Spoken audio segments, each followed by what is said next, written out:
y'all? It's your good sis Erica Vane back again with another Raising Kanan video. And in this video, I am breaking down episode 5.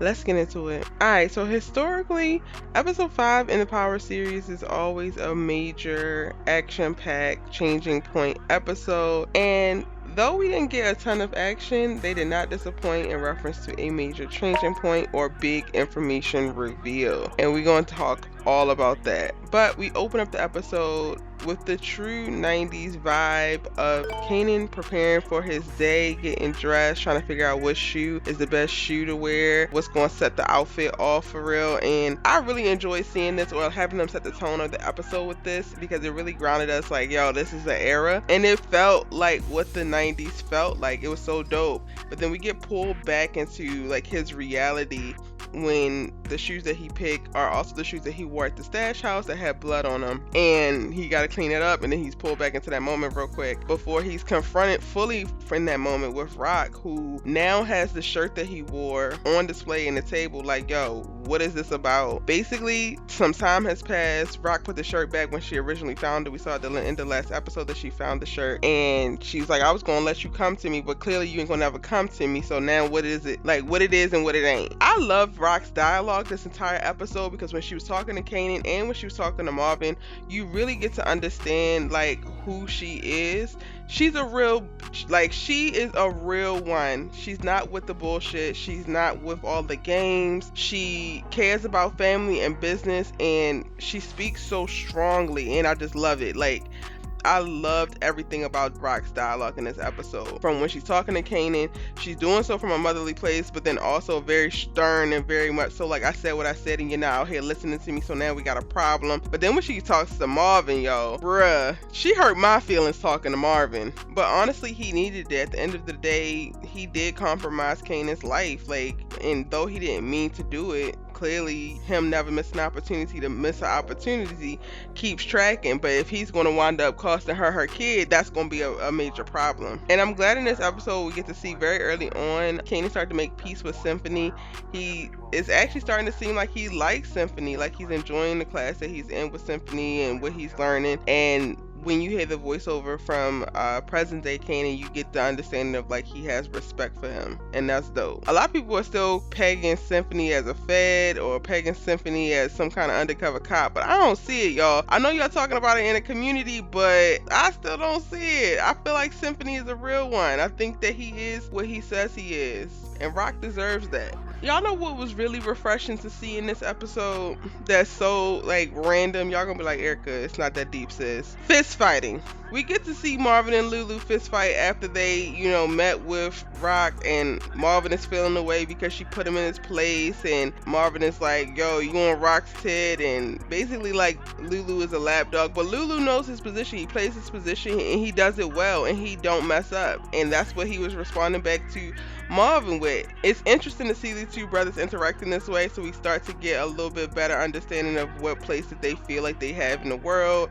what place that they feel like they have in each other's lives. Malcolm Mays is killing Lulu, and London Brown is killing Marvin. Like, he is just bringing Marvin to life so beautifully.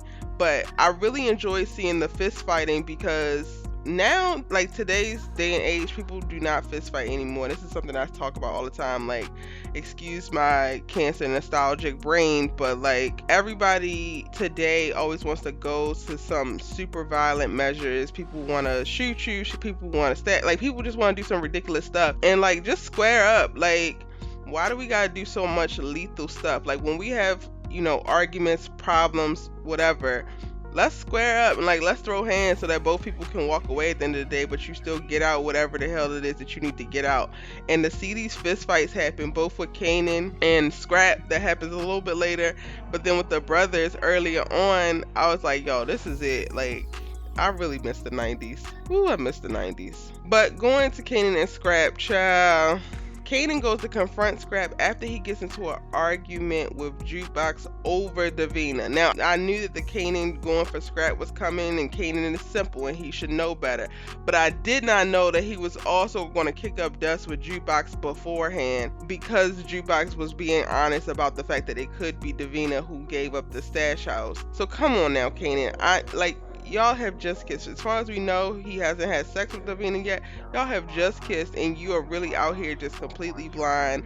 You're compromising your relationship with your cousin, all because she's being honest and real. And then going up against your mom's most loyal soldier, all like, boy, go and sit down. Ugh, I can't. Kanan is stressing me, y'all. He really, really is stressing me. And I know he gotta learn, but I need him to learn quicker because he out here just messing up. But he goes and confronts Scrap, which is completely wrong. Everybody knew that he's completely wrong except for him. Even Rock knew that he was completely wrong. When she pulls him up, I think it's because she hatched a plan to seed him into Unique's organization, which we see by the end of the episode. So he's playing mode and has now crossed over and seeming like he is abandoning the ship with Rock. But whole time he's still, on Rock's payroll. He still got Rock's back, but he's about to be the inside man of Unique's organization. Let's go ahead and get to the big bomb of the episode, actually, because I'm kind of talking around it. But Detective Howard, and Detective Howard is actually Kanan daddy.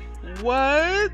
So my major question is, and this is probably not even what's supposed to be important, but my major question is he gonna give Detective Howard this bone marrow? Because he need it. Detective Howard finds out in this episode that he on a clock. Like, this clock is ticking down. That family in Alabama did not pan out, and he needs this bone marrow, or he needs to start getting his affairs in order. And just so happens he starts tailing Kanan, which leads him to the fight with Scrap, which allows for him to be able to pull him in to try to shake him up a little bit, start to question him. And then by that time he finds out Kanan's actual birthday, and the wheels get to turning. He realizes, like, yo, the man that you said is Kanan's daddy was in jail and could not have conceived Kanan in the time that you've had him. 9 months before August 15th, 1975, he was already in jail. What's going on? It's the secrets for me.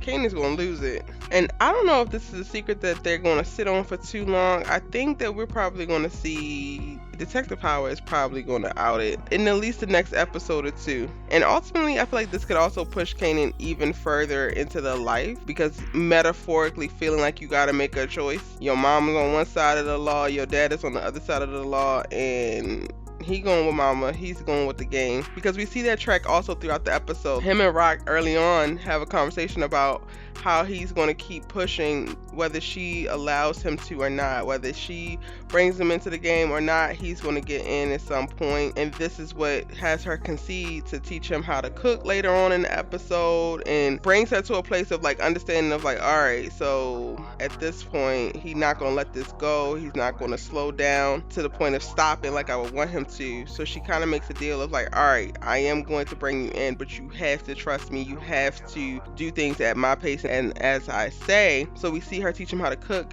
towards the end, and now I think finding out that a cop is your dad is just gonna push him even further. Ooh, child. The makings of Kanan. They said they was gonna give us the makings of Kanan, and they giving us the makings of Kanan. I am really interested to see more about Jukebox and how Jukebox got to be where she is, because she has an argument with Kanan because she mentions that Davina could have been a person that gave up the stash house, and then in that argument she's like, yo, this family is my family too, and this family has secrets. So she obviously knows more than Kanan does. And I don't think it's because anybody brought her in. I think it's because she was able to see things at a very young age. That's interesting, because for her to operate as well adjusted and to actively choose to not want to be in a gang or not want to be a part of the things that Marvin got going on, that makes you think that there's a story there. And then also in this episode, we see that Nicole's parents finds out about them, and they basically demonize her for this. They villainize her for this and throw her out the house. And it's one of the most heartbreaking scenes in television that I have seen in a very long time. Like, watching Jukebox with these big crocodile tears being rejected and villainized like this, like, I was ready to fight. I was like, oh,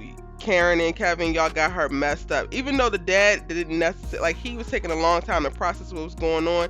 He could have played buffer and turned the situation around, but he just couldn't even grasp what was actually happening. I know it's Nicole's parents, but I needed Nicole to go harder for Jukebox in this moment. Like, I needed Nicole to risk it all, because just standing there and watching her mama berate Jukebox like that. This is something that I definitely think broke something in Jukebox on this day. This is one of the things that I definitely think that she can call back to, one of the days that she can call back to where her ruthless got turned up just another notch, like when she started to give even less of fucks, like, because this was rough. It was rough to watch, so I can only imagine what it was like to experience it, especially after she had spent some time earlier on gushing about it and talking to Famous and Kanan about how she had been with somebody and how she was so happy and stuff like that. Now back into the business side of things, we see what Rock is planning to do with these apartments within this project. And I told y'all she was on her Nino Brown stuff. She utilizing this for the organization.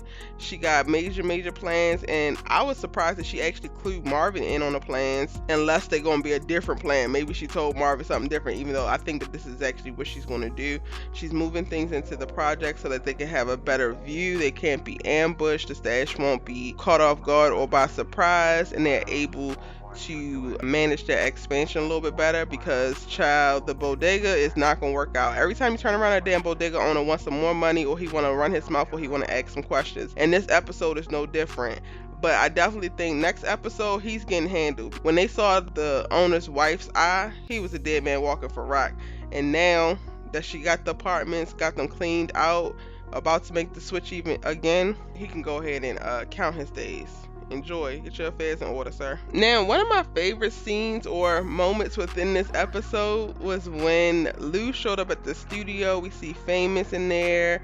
We know that Juke was in there because Famous invited her to come kick it at the studio session. And we find out that Crown don't be paying his tabs. The singers ain't showing up. The engineer was ready to walk out. Other people in the building are like, listen, we ain't getting paid. And this is how Lou steps in. Lou steps in with the bankroll, like, all right, how much you need for your baby moms? How much you need to keep the lights on?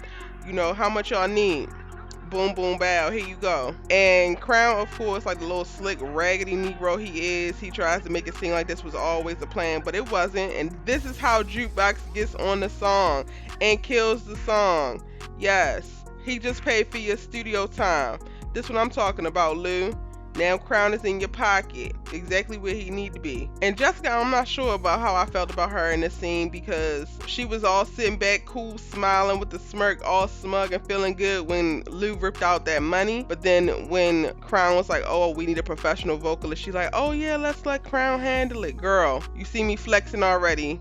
Let me handle this. You on this team. Respect it. So yeah, the studio session where we get to see Jukebox absolutely kill it. We get to see Lou step up and step into some power within this music space, which is going to open things up for him to do a little bit more, because basically he just became an investor in this whole little studio production setup. Whether we want to see it that way or not, that's basically what just happened. That was definitely one of my favorite scenes, and my other favorite scenes were the ones with Kanan and Symphony. I think Symphony's going to be a really solid person for Kanan. After he gets pulled up by Detective Howard, he doesn't call his mom, he don't call his uncles, he calls Symphony to come get him, and this allows for them to get closer, to have conversations, and we love to see it. Honestly, we just love to see it. But y'all, that is my episode 5 Powerbook 3 Raising Kanan breakdown. Let me know what y'all thought about episode 5. Is it everything that you was expecting? Is it what you thought, what you hoped? Any questions?